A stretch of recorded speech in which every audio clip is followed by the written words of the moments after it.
So today I'd like to introduce our student Maria from here in Heraklion, Greece.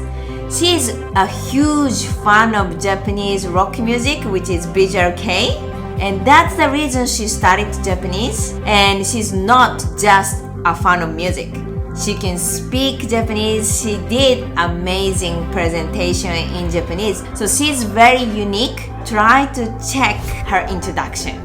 Congratulations, Maria さん。みんなこんばんは。名前はマリアだ。よろしく。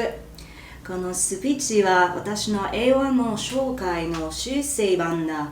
文法の弱点はショートフォームだから、このスピーチ中に全部をショートフォームで話す。はじめに、私は26歳で羊座で血液型 B だ。出身はギリシャのクレタ島だ。暇な時は音楽を聴くのと踊るのと雑誌の編集と物語を書くのが好きだ。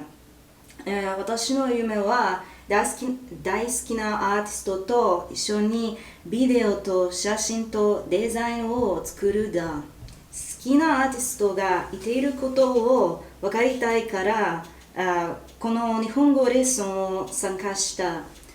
英語も同じ理由で学んだ。音楽は常に私の原動力であり、何か新しいを試す動機だ。日本に行くかどうか、また日本に住むことができるかどうかわからないが、せめて人が何を言っているのが理解したい。ありがとうございます。